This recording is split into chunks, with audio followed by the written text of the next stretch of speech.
Hello students, आज हम topic हमारा 3.1 स्टार्ट करते हैं। The salt march and the civil disobedience movement. कि साल्ट मार्च क्यों स्टार्ट हुआ और सिविल डिसओबीडियंस मूवमेंट का उसमें क्या रोल रहा। जैसा कि हमने पता किया था, लास्ट हमने पढ़ा था कि महात्मा गांधी जी के ऐसा कुछ ढूंढ रहे थे कि जिसमें हर जितनी भी क्लास है हमारी, हर एक वर्ग का लोग, हर क्लास का लोग जो पीपल है वो उसके अंदर इन्वॉल्व हो सके, उससे जुड़ा हुआ कोई मैटर हो। और ये उनको मिला सॉल्ट के रूप में। सॉल्ट क्या था कि उस समय ब्रिटिश गवर्नमेंट जो थी वो उसको रेगुलेशन था, यानी दैट मीन्स कि सिर्फ ब्रिटिश गवर्नमेंट ही सॉल्ट को मैन्युफैक्चरिंग कर पा रही थी और दूसरा प्राइवेटली आप इसको नहीं बना सकते थे। तो ये एक ऐसी चीज़ थी जो गरीब से लेके अमीर तक हर व्यक्ति इसको यूज़ करता था। तो उसके लिए उनको एक बहुत अच्छा, ये जब उनको पता लगा कि इस तरह का अगर लॉ है तो हम इसको ब्रेक कर सकते हैं और हम स्टार्ट कर सकते हैं। चलिए हम पढ़ते हैं, धीरे धीरे सारी बात इसमें समझ में आ जाएगी। Mahatma Gandhi found a salt a powerful symbol that could unite the nation. उनको क्यों लगा ये मैं थोड़ा सा बताया, क्योंकि गरीब से लेके अमीर तक हर व्यक्ति सॉल्ट को यूज़ करता है, इसलिए उनको ये एक बहुत अच्छा सिंबल नज़र आया। ऑन 31 जनवरी 1930, 31 जनवरी 1930 को उन्होंने एक लेटर लिखा और वायसराय लॉर्ड इरविन जो थे का उनको भेजा। उनको उसमें उन्होंने क्या किया, 11 डिमांड्स रखी, 11 मांगे उन्होंने बनाई कि हमें ये डिमांड्स हमारी पूरी कीजिए। Some of these were is general interest, जिसमें कुछ डिमांड्स जो थी सामान्य लोगों के या जनरल काम करने के लिए, किसानों के लिए, मजदूरों के लिए उनकी डिमांड थी उनमें से, और कुछ डिमांड जो थी वो इंडस्ट्रियलिस्ट के लिए थी। ठीक है, तो ये अलग अलग डिमांड्स जो थी, अलग अलग कैटेगरी के जो लोग थे सोसाइटी के अंदर, उनके अकॉर्डिंग, डिफरेंट क्लासेस के अकॉर्डिंग डिमांड्स उन्होंने की थी। ठीक है, then the idea was make the demand wide ranging so that all classes within Indian society could identify with them and everyone could be brought together a unite campaign. अब ये क्यों किया गया उन्होंने कि गांधी जी चाहते थे ये जो डिमांड से जो मांग उन्होंने करी, इसके जरिए वो सोसाइटी के जितने भी क्लासेस थे उन सबको साथ में जोड़ना चाह रहे थे, ताकि ये सभी के सभी उनके साथ एक अभियान में, जो ये मूवमेंट स्टार्ट करना चाह रहे थे, जो अभियान चलाना चाह रहे थे, उसके अंदर शामिल हो सके। अब इसमें सबसे इम्पोर्टेंट बात क्या थी कि नमक जो थी उस पर टैक्स लगता था, और उसको नमक पे जो टैक्स लगता था, सॉल्ट पे जो टैक्स लगता था, तो सॉल्ट टैक्स को ख़त्म करने की बात थी। अब जो सॉल्ट है वो अमीर और गरीब जो है सभी इस्तेमाल कर रहे थे, रिच हो चाहे पुअर हो, सारे के सारे लोग उसको यूज़ कर रहे थे। यह भोजन जो खाते हैं अपने, या जो डाइट हम लेते हैं, उसका एक अभिन्न हिस्सा था। इसीलिए नमक या सॉल्ट के ऊपर जो टैक्स है, उसकी जो प्रोडक्शन था वो गवर्नमेंट करती थी, उसकी एक मोनोपोली थी उसके ऊपर। तो इस प्रोडक्शन को ख़त्म, मोनोपोली को वो ख़त्म करना चाहता था। तो इसलिए उन्होंने, महात्मा गांधी ने स्टार्ट किया, डिक्लेयर किया कि ये जो चीज़ें हैं, इसको, ये जो कानून है, ये लॉ है, ये गलत है, ये ऑप्रेसिव है। ऑप्रेसिव दैट मीन्स कि ये लोगों को दबाने वाला, लोगों को गलत तरीके से उसके ऊपर यूज़ करने वाला कानून बताया इसको। तो इस तरह से उन्होंने उनको, लोगों को फेस करने के लिए बात उनको कहा कि सभी जने आइए, मिलिए, और हम सब इस सॉल्ट के खिलाफ या सॉल्ट टैक्स देने से मना करते हैं, इसको तोड़ते हैं, इस कानून को। अब इस लेटर को मिलने के बाद, जब महात्मा गांधी का ये लेटर एक तरह से अल्टीमेटम था उनके लिए, एक तरह से वार्निंग था उनके लिए, एक तरह से चेतावनी थी उनके लिए अंग्रेज़ों को, कि क्योंकि उन्होंने लिखा इस तरीके से था कि अगर 11 मार्च तक उनकी डिमांड्स नहीं मानी तो कांग्रेस के साथ मिलके वो सिविल डिसओबीडियंस कैंपेन करना स्टार्ट कर देंगे, सिविल डिसओबीडियंस मूवमेंट को शुरू कर देंगे। अब इरविन जो था, ठीक है, वो झुकने को तैयार नहीं था। ठीक, वो गांधी जी की इस डिमांड के आगे अपनी रखना चाहता था, भाई मैं नहीं झुक पाऊंगा इसके अंदर। तो गांधी जी ने क्या किया, लास्ट में अपने 78 वॉलंटियर्स जो थे उनके साथ में मिलके ये नमक वाली यात्रा सॉल्ट मार्च जिसको हम कहते हैं स्टार्ट कर दी। 240 मील दूर था, माइल्स, ठीक है। वो कहाँ पे था? साबरमती से डांडी के बीच में। ये distance 240 miles, that is Sabarmati to Dandi. And volunteers जो थे वो वॉक्ड 24 डेज, एक दिन में 10 माइल्स चलते थे, ठीक है। तो ये एक उन्होंने बनाया हुआ था। इतना कम, या आप कह सकते हो 10 किलोमीटर या 10 माइल ही चलने का मतलब 15 किलोमीटर अप्रॉक्सीमेट। इतना क्यों चलते थे? इतना चलने में क्या होता था, जिस गांव से निकलते, जिस सिटी से निकलते थे, वहाँ पे लोगों को बताते, उनको अवेयर करते। पैदल क्यों शुरू किया उन्होंने? इसके पीछे भी रीज़न था कि जब 24 दिन लगेंगे तो ये रोज़ की बातें पेपर में आएगी, न्यूज़पेपर में आएगी, वहाँ पे सभी के पास जाएगी, बातों से आगे बातें बढ़ेगी, और ये जितनी फैलेगी उतने लोग उसमें इकट्ठे होंगे, और जितने लोग इकट्ठे होंगे पूरे देश में ये बात फैल जाएगी, और ये प्रेशर बनाएगी ब्रिटिश गवर्नमेंट के ऊपर। इसलिए वो पैदल चलना स्टार्ट हुए थे। डांडी मार्च उन्होंने किया था, इसको डांडी मार्च भी कहते हैं अपने, ठीक है। कई बार डांडी मार्च से लोग डंडा वाला, गांधी जी का डंडा देख के सोचते हैं डंडा लेके चल रहे, इसको डांडी मार्च कहते हैं। दैट इज़ साबरमती से डांडी एक जगह है, प्लेस है, उस जगह का नाम है। वहाँ गए थे जो समुद्र के किनारे या सी बीच पे है, जिस पर उन्होंने जाके नमक पानी उबाल के तोड़ा था, ठीक है। तो जहाँ जहाँ इनकी मीटिंग होती, बीच बीच में गांव जो आते हैं, जो सिटीज़ आते हैं, वहाँ पे मीटिंग करते हुए चल रहे थे। उस मीटिंग के अंदर क्या करते थे, जगह जगह रुक के वो लोगों को बुलाते और उनको अपनी कैंपेनिंग के बारे में बताते, अपना सिविल डिसोबीडियंस मूवमेंट के बारे में बताते, सत्याग्रह के बारे में बताते, उनको अवेयर कर रहे थे। जो वो चाह रहे थे कि अगर आगे कोई मूवमेंट चले तो लोगों को पता हो कि किस तरह से आपने नॉन कोऑपरेशन मूवमेंट करना है।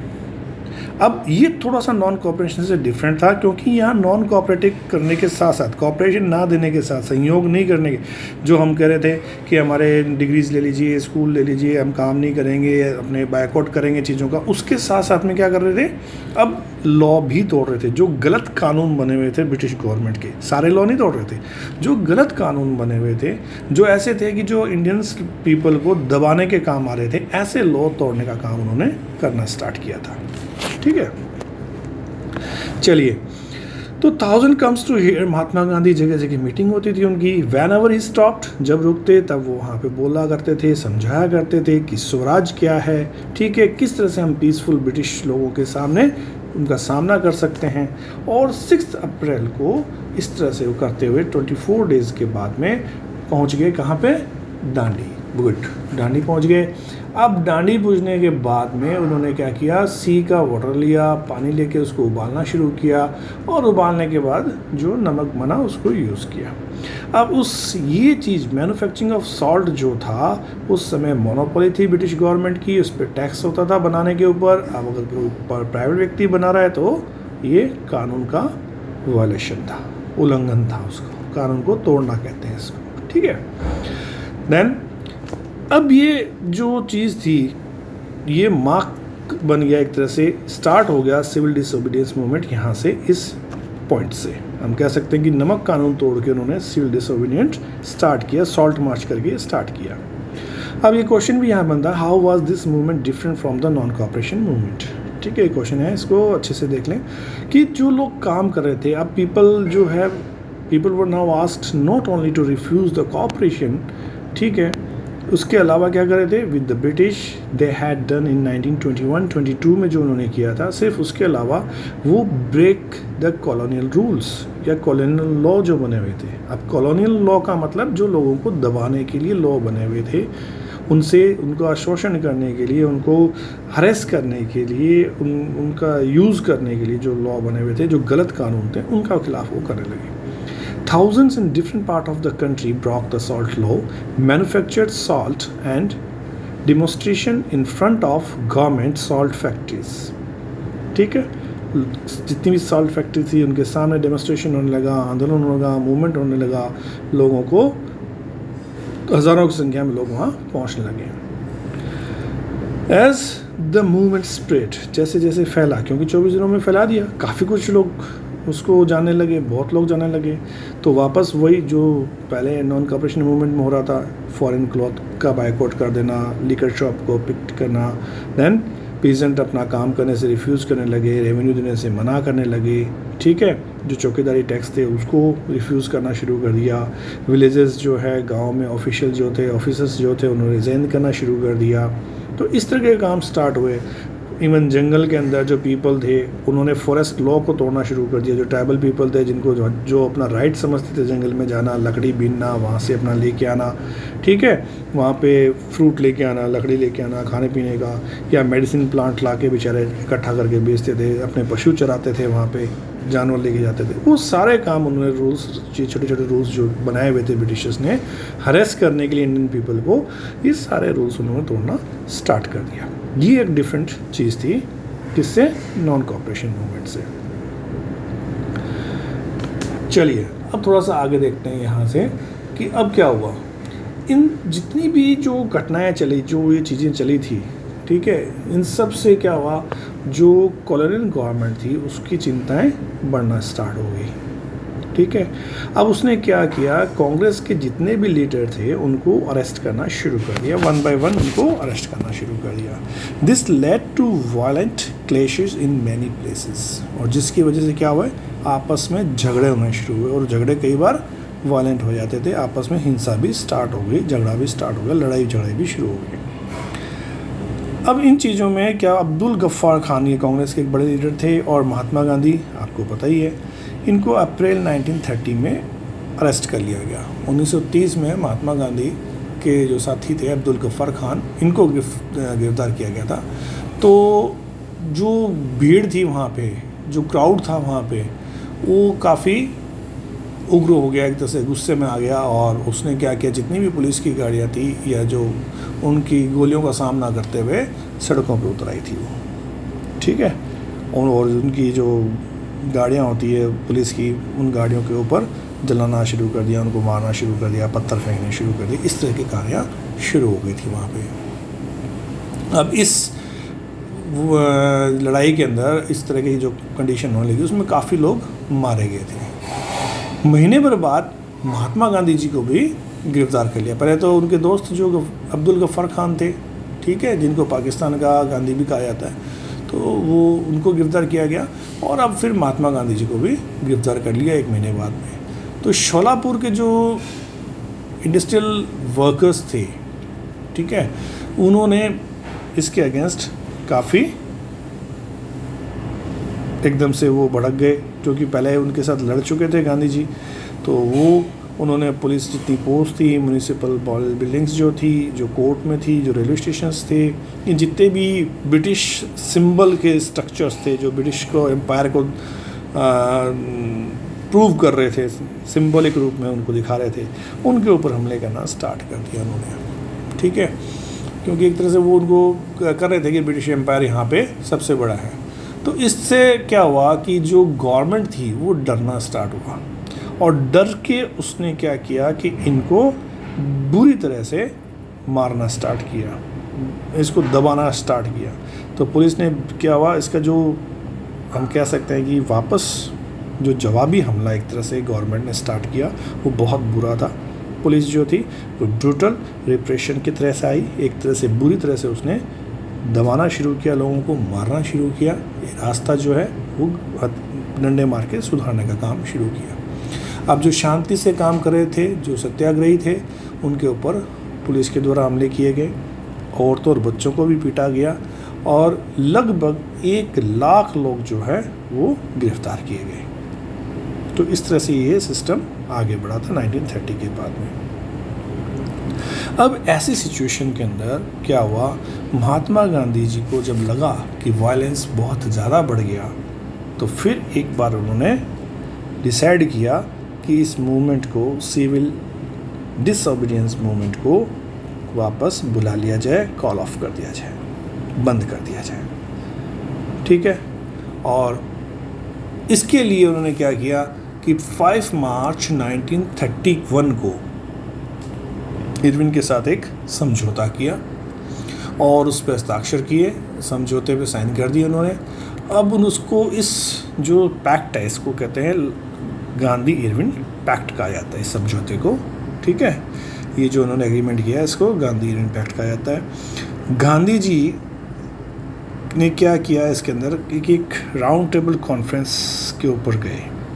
पहले उन्होंने बुलाया कि आप ऐसा कीजिए कि राउंड टेबल हम बैठ जाते हैं, और राउंड टेबल कोई स्पेशल नहीं, बस एक गोल मेज है, गोल टेबल है, उसके चारों तरफ आप बैठ जाइए और बात कर लीजिए। ये उसकी राउंड टेबल है उसका, और स्पेशल कोई ऐसी चीज़ नहीं थी। तो पहले उन्होंने उनको बुलाया था कि आइए अपने बैठते हैं, बात करते हैं, तो वो कांग्रेस नहीं गई वहाँ पे, तो इस तरह से वो फेल हो गया। द कांग्रेस हैड बायकॉट किया था फर्स्ट राउंड टेबल कॉन्फ्रेंस का, तो वो फेल हो गया था। सेकंड राउंड टेबल कॉन्फ्रेंस के लिए लंदन में गांधी जी को बुला लिया था। एक्चुअल में ये ब्रिटिशर्स की चाल थी कि गांधी जी को वहाँ बुला लिया जाए। अब वो बेचारे जाएंगे, बाय शिप गए थे, 3-4 महीने 5 महीने उनको लग गए जाने में, जाके वापस आने में 2-3 महीने जाने में लग गए, 2-3 महीने आने में लग गए। वहाँ उनको कुछ नहीं किया, कुछ दिया नहीं उन्होंने। तो इस दौरान उन्होंने क्या कर दिया, ये पूरा कुछ उनका था कि गांधी जी को लंदन बुलाओ ताकि ये वहाँ से निकल जाए, तो ये निकल जाएगा तो इनकी लीडरशिप जो है बाकी ख़त्म हो जाएगी, लोगों को मिलेगी नहीं, तो वहाँ से निकाल दिया उन्होंने। अब गांधी जी लंदन पहुँच गए दिसंबर 1931 के अंदर। मार्च में बात हुई थी, इन्होंने वापस ले लिया, 31 के अंदर उनको लंदन बुला लिया, दिसंबर के अंदर। 6 महीने हो गए अप्रॉक्सीमेट। तो ये जो बातचीत चल रही थी वो बीच में टूट गई, और वहाँ पे ऐसी शर्तें रख दी कि गांधी जी उनके साथ नेगोशिएशन नहीं कर पाए। नेगोशिएशन दैट मीन्स वो समझौता नहीं हुआ उनका, उसका जो करना था, जो उन्होंने ऊपर नीचे जितनी भी मांगे इतनी मानेंगे, इतनी मानेंगे, ये करेंगे, जो बार्गेनिंग हम कह सकते हैं, इसको कहते हैं नेगोशिएशन। जब बातचीत में हम ये बात करते हैं तो नहीं माने, और ये दोनों बिना किसी डिसीजन के, बिना कोई डिसीजन लिए गांधी जी वापस इंडिया की तरफ रवाना हो गए। डिसअपॉइंटेड हो गए और इंडिया की तरफ रवाना हुए। He discovered that the government had begun a new cycle of repression. अब तक क्या था कि गांधी जी जब वहाँ, ये चाल थी उनकी, उन्होंने उनको बुलाया, गांधी जी वहाँ थे, तो पीछे जितने भी लीडर्स थे, जब तक ये वापस आए तब तक पीछे वाले लीडर्स को सभी को जेल में बंद कर दिया था। जब लीडर नहीं है तो भीड़ का कोई चेहरा नहीं होता, और भीड़ बिखर गई।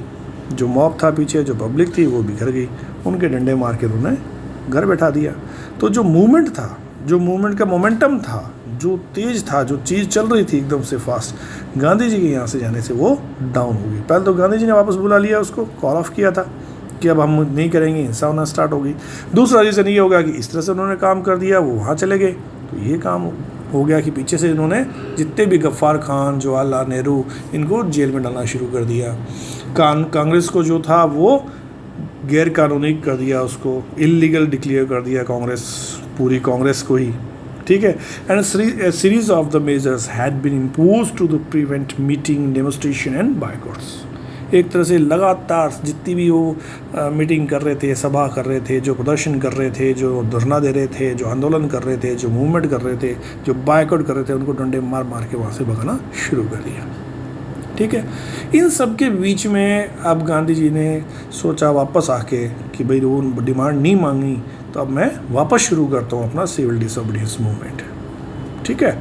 और वापस उन्होंने बोला जाओ हम फिर मिलके वापस डिसोबीडियंस मूवमेंट शुरू करेंगे। जैसा मैंने पहले भी आपको बताया था कि यहीं पे जाके गांधी जी को क्रिटिसाइज़ किया जाता है कि वो एक मूवमेंट चलाते हैं, मूवमेंट चलता है, मूवमेंट बहुत अच्छा लोग होता है, लोग उनके साथ होते हैं। जब मूवमेंट वो पीक पे होता है, अपनी चरम सीमा पे पहुंचा होता है कि यस अब बहुत कुछ होगा, रियल में वायलेंस भी होना स्टार्ट हो जाता है उसके अंदर, हम ये नहीं कहते नहीं होता, और उस समय गांधी जी उस मूवमेंट को बंद कर देते हैं। अब जब दोबारा उन्होंने कहा जी सिविल डिसोबीडियंस मूवमेंट चलाते हैं, तो लोग परेशान हो गए। एक्चुअल में लोग परेशान हो गए, कहते यार इस आदमी से कोई मतलब नहीं है, किस तरह से हम इसको बार बार करें। और जितना साथ उनको मिलना चाहिए था, जो पहले मिला, उतना उनको मिला नहीं। थोड़ा सा डिसअपॉइंटमेंट सभी के मन में आ जाता है। तो इस तरह का उस समय भी वहाँ पे हुआ। और 1934 तक ये मूवमेंट जो था, जितना भी मूवमेंट चलाने की कोशिश की, तब तक ये अपनी सारी जो एक्टिविटी थी वो खो चुका था, कोई इसके सपोर्ट में नहीं खड़ा था।